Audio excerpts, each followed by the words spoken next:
Hi friends, আবার একটা নতুন ব্লাউজ পেন্টিং নিয়ে চলে এসেছি তোমাদের জন্য। এই দেখো, একটা নেভি ব্লু কালারের ব্লাউজের ওপরে করেছি।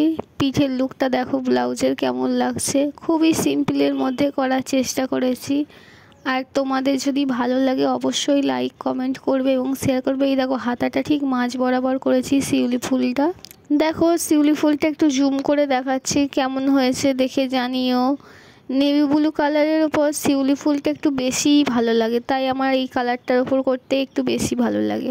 দেখো, এই পিঠের পুরো লুকটা দেখো, একটুখানি জুম করে দেখাচ্ছি। দেখো কেমন লাগছে দেখতে।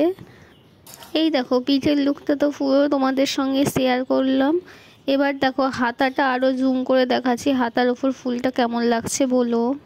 হ্যালো মাই লাভলি ভিউয়ার্স, তোমরা সবাই কেমন আছো? আমি তো বেশ ভালোই আছি। কদিন ধরে টানা যা বৃষ্টি হচ্ছে, ভাবলাম বৃষ্টির মধ্যে কি করি, একটু শিউলি ফুল ডিজাইন করি। সামনেই তো পুজো চলে আসছে, পুজো কালেকশানের জন্যই এই শিউলি ফুলগুলো করলাম, যাতে একটু ট্র্যাডিশনাল হয় আবার তোমাদের ভালোও লাগে।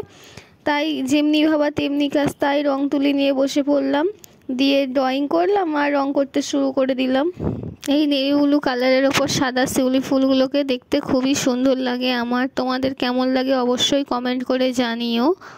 এই ব্লাউজে সেকেন্ড টাইম আমি শিউলি ফুল রং করছি, তাই ফার্স্ট টাইমের থেকে একটু দ্রুত হচ্ছে। জানোই তো নেভি ব্লু কালারটা খুব যেহেতু ডার্ক, তাই জন্য রং করতে হলে এই শিউলি ফুলগুলোকে 3-4 বার করে রং করতে হয়েছে, না হলে তো সাদা রংটা ভালো ফোটে না।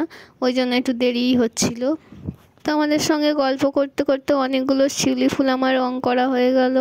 দেখো, গল্প করতে করতে রং করলে কখন কাজটাও হয়ে যায় বোঝাই যায় না, আবার তোমাদের সাথে কথাও বলা হয়ে যায়। দেখো, পিঠের এক সাইডে শিউলি ফুলগুলো তো করে নিলাম, এবার হাতায় শিউলি ফুলগুলো করে নিচ্ছি। এই শিউলি ফুলটা হাতাতে ঠিক মাঝ বরাবর করেছি, ঠিক মাঝখানটাতেই পড়বে, ওপর থেকে নিচে অবধি। এটা গ্লাস হাতা আছে বন্ধুরা, দেখতে খুবই সুন্দর লাগছিল। যখন ব্লাউজটা ফাইনালি কমপ্লিট হয়ে গিয়েছিল তখন দেখতে খুবই ভালো লাগছিল। পিঠের মতো একইভাবে ব্লাউজের হাতার সব শিউলি ফুলগুলোকে আগে সাদা রং দিয়ে করে নেব, তারপরে আবার একটু শুকাতে দেবো। তারপরে এরমভাবেতে সাদা রঙটা 3 বার করে করতে হয়, যেহেতু এটা নেভি ব্লু কালার, নইলে সাদা রঙটা ফোটে না। তাই জন্য সাদা রঙটা অবশ্যই 3 বার করে করতে হয়। একবার করবো, আবার শুকাবে, আবার করতে হবে, আবার শুকাতে হবে, আবার করতে হবে, নইলে সাদা রঙটা দেখতে ভালো লাগবে না, ফুলগুলোর উজ্জ্বলতাটা হবে না। চলো চলো, এবার পিঠের দিকে অরেঞ্জ রং দেওয়ার পালা। দেখো, এবার আমি মোটাগুলোকে করে নিচ্ছি। এই অরেঞ্জ কালারটা দেওয়ার পর শিউলি ফুলগুলো আরও উজ্জ্বলতাটা বেড়ে যায়, আবার দেখতে খুবই সুন্দর হয়ে যায়। দেখো, এই অরেঞ্জ কালারটা না দিলে ফুলগুলো ইনকমপ্লিটই থেকে যায়। এরপরে আমি হাতাগুলোতেও দিয়ে নিচ্ছি, একইভাবে পিঠের মতোভাবেই করে নিলাম। তোমরা দেখতেই পারছো, খুবই সাবধানে কাজটা করতে হবে।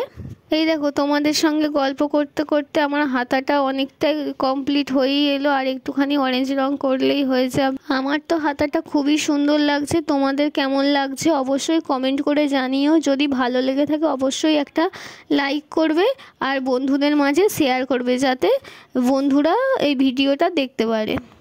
হ্যালো বন্ধুরা, এবার পিঠের যে ডান সাইডে ড্রয়িং করে রেখেছিলাম সেই শিউলি ফুলগুলো রং করা বাকি আছে। এবার আস্তে আস্তে সেই শিউলি ফুলগুলো রং করতে শুরু করে দিই।